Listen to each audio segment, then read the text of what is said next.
Selamat belajar, sukses untuk tes E3K nantinya ya. Langsung saja kita akan membahas soal tryout ya, soal nomor 1. Berikut langkah-langkah dalam melakukan penelitian. Ya, di situ ada langkah-langkahnya. Kalau dari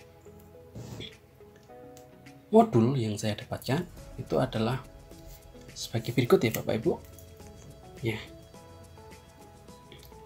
Diketahui untuk tahapannya adalah merumuskan masalah, mengumpulkan informasi, menyusun hipotesis, melakukan hipotesis dan mengolah data dan menarik kesimpulan. Ini adalah yang dari modul. Jadi kalau kita peroleh ya, yang pertama adalah merumuskan masalah nomor 4. Kemudian yang selanjutnya adalah mengumpulkan informasi, yaitu nomor 7 atau mengumpulkan data kalau yang di soal. Selanjutnya adalah menyusun hipotesis atau membuat hipotesis ya, nomor 2. Selanjutnya adalah menguji hipotesis ya, menguji hipotesis, atau kalau yang di soal itu adalah nomor 6 ya Bapak Ibu, yaitu melakukan eksperimen ya. Selanjutnya berarti yang selanjutnya adalah mengolah data ya, mengolah data adalah menganalisis data nomor 5 ya, menganalisis data nomor 5.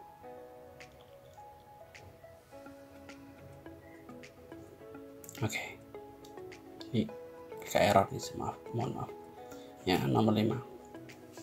Berarti yang terakhir adalah menarik kesimpulan nomor 1. Nah, kalau dicocokkan dengan jawaban, ternyata di jawaban tidak ada ya, 4, 7, 2, 6, 5, 1. Nah, ini adalah untuk jawabannya. Nah, kalau disesuaikan dengan modul yang kita peroleh kemarin. Nah, begitu ya. Jadi mudah-mudahan dapat bermanfaat untuk penjelasan soal nomor 1. Selanjutnya soal nomor 2. Ya, pada suatu proses pembelajaran yang kebetulan hari itu bertepatan dengan peringatan Hari Sumpah Pemuda. Ya. Guru sebelumnya telah menghimbau kepada peserta didik untuk mengenakan busana daerah masing-masing. Tindakan guru tersebut memperhatikan karakteristik seperti itu apa? Nah, kalau dari modul ya, karakteristik peserta didik itu adalah itu yang di garis kuning itu ya. Nah, itu adalah untuk keterangannya. Jadi kalau yang disocokkan dengan jawaban bisa tarik kesimpulan gitu ya. Nah, karakteristik tadi adalah etnik, kultural, status sosial, minat, perkembangan kognitif, kemampuan awal, gaya belajar, motivasi, perkembangan emosi, perkembangan sosial, perkembangan moral, dan spiritual. Jadi kalau yang disebutkan dengan soal adalah, jadi jawabannya adalah bisa kita peroleh yang E ya Bapak Ibu. Nah, jawabannya adalah yang E.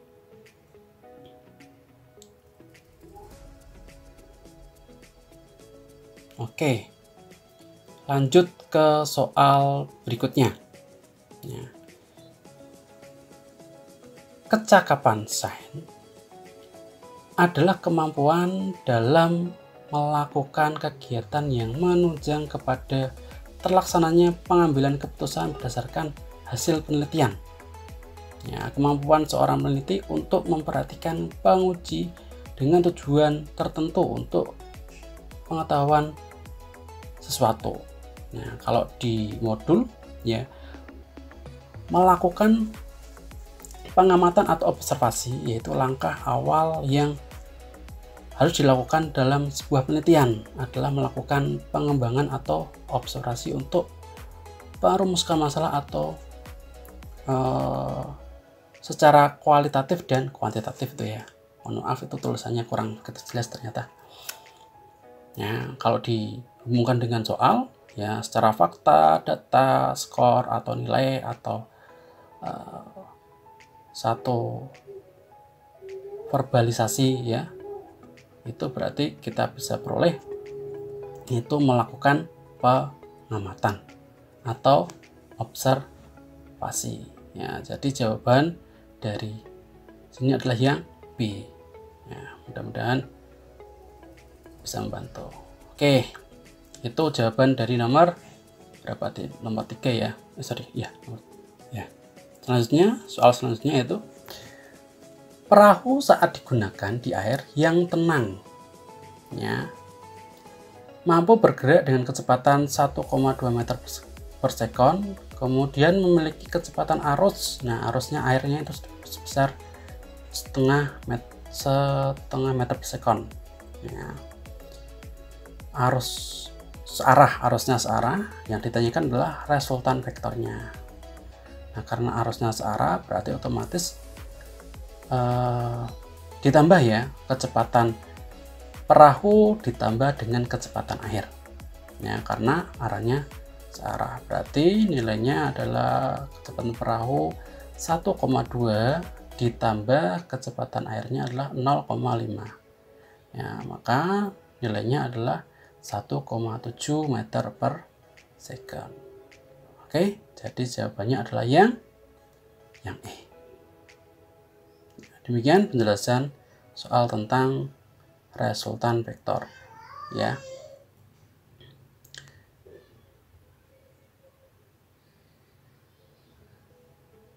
Baik, lanjut lagi ke soal berikutnya.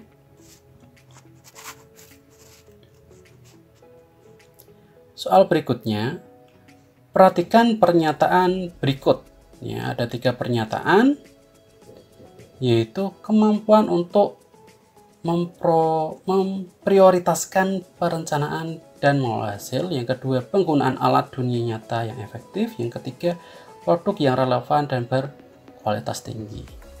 Sebagai bagian dari keterampilan Engage abad kedua, pernyataan tersebut merupakan sisi dari modul bisa diperoleh ada 4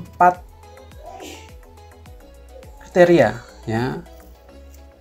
Yang pertama adalah digital, yang kedua adalah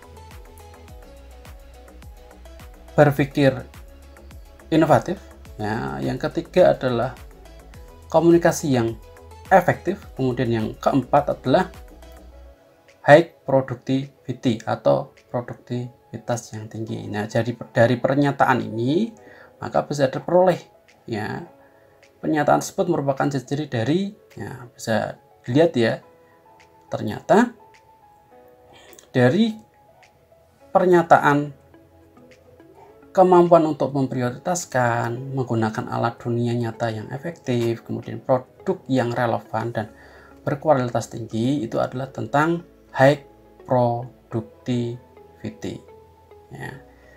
Ini sudah sangat jelas ya pernyataannya dengan yang ada di modul yang kita pelajari kemarin ya. Oke, itu berarti jawabannya adalah yang E, high productivity. Oke, kita akan lanjut ke soal berikutnya.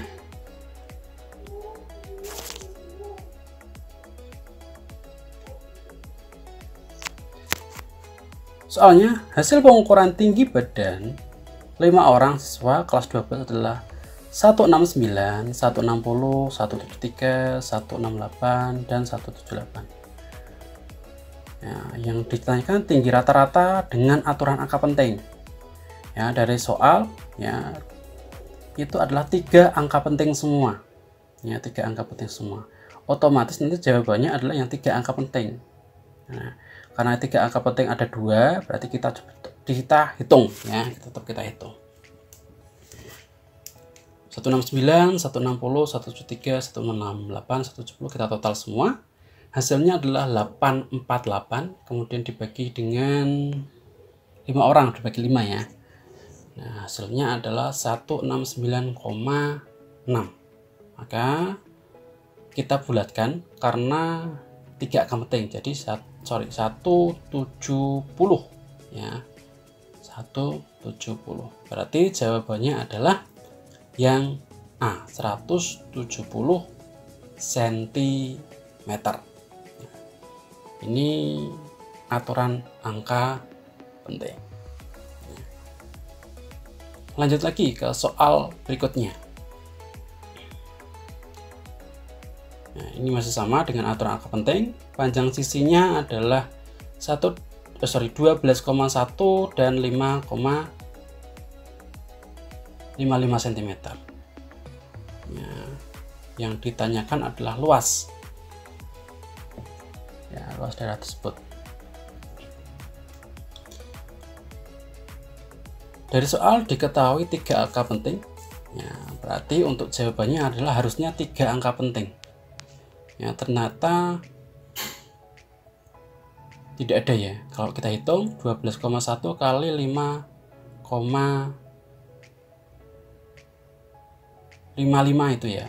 Maaf, keliru ya tulisannya. Jadi hasilnya adalah 67,155. 67,155. Berarti harusnya jawabannya adalah 67,2.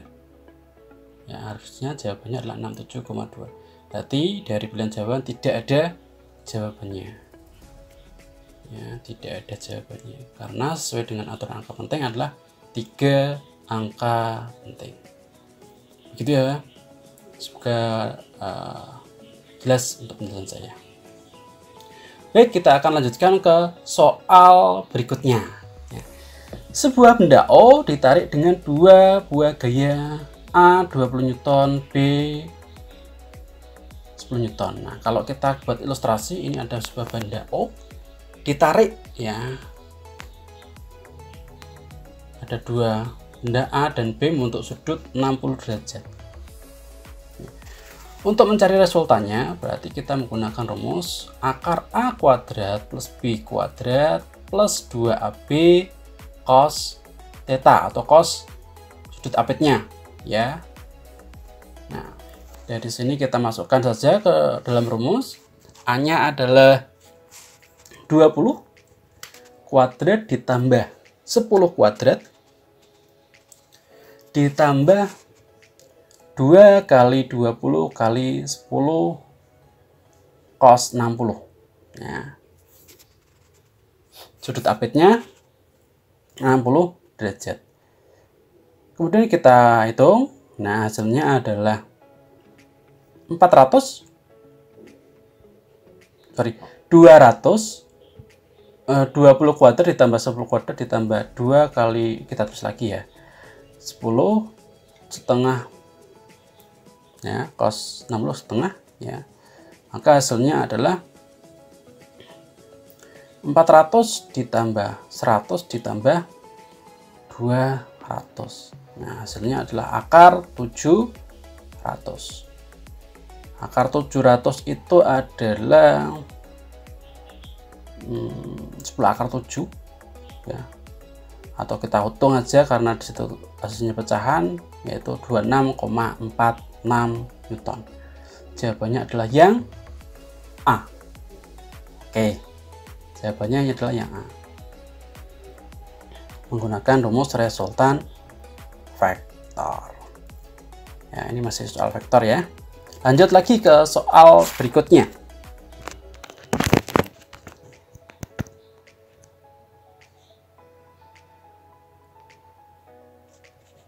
Ini masuk ke soal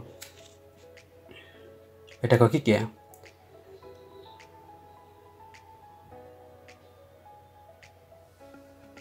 Nah, di sini gaya belajar peserta didik dalam suatu kelas sangat beragam, visual, auditory, dan kinematik.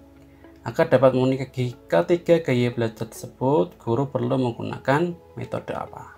Nah, kita analisis dulu aja ya. Kita analisis dulu visual. Nah, visual itu adalah melihat ya. Kemudian auditory. Auditory itu berkaitan dengan audio ya, atau mendengar atau pendengaran. Sedangkan kinestetik ya, kinestetik itu adalah berkaitan dengan gerak ya, atau bergerak gitu aja ya, bergerak. Nah, jadi bisa ditarik kesimpulan ya, jadi dari sini kita bisa tarik kesimpulan berarti yang melihat, mendengar, bergerak ya. Berarti kita bisa pilih nah dengan audio, video, dan percobaan. Nah, berarti kalau kita percobaan kan pasti bergerak. Jawabannya adalah yang B.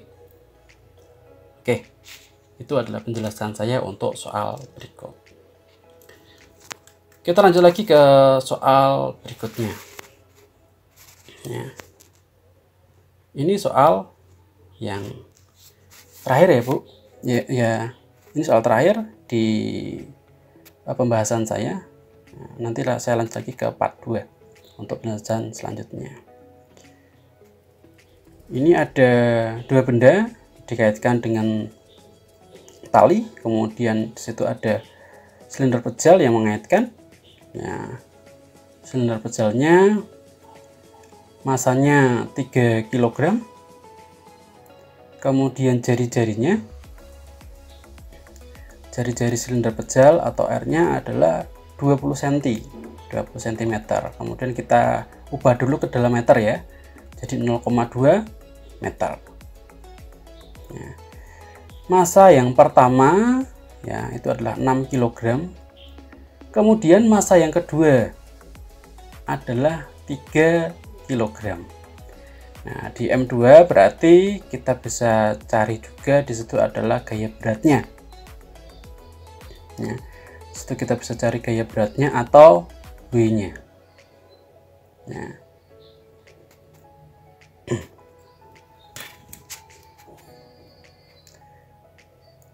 oke.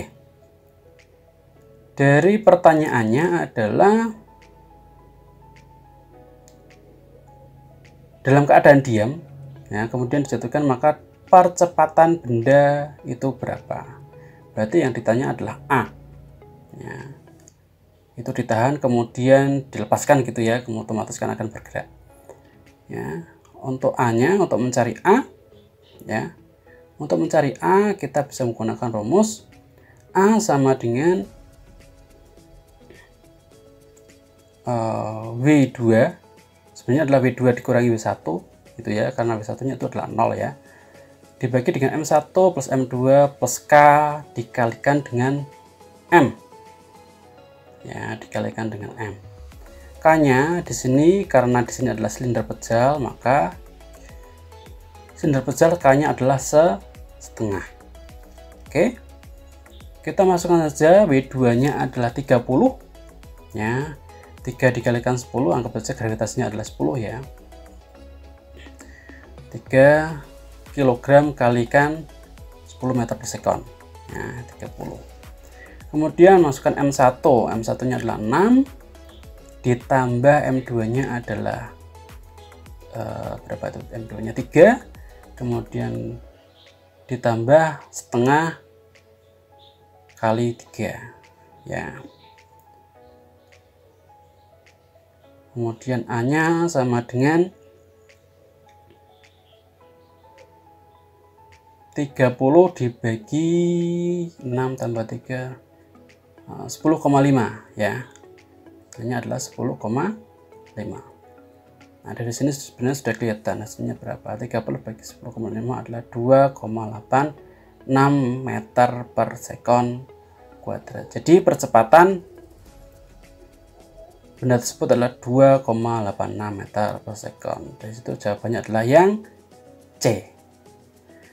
Oke, itu ya penjelasan untuk soal berikut.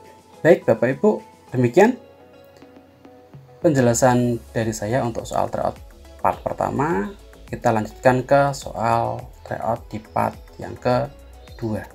Sampai kita akan membahas 50 soal. Baik, jangan lupa like, subscribe, dan komen. Thank you.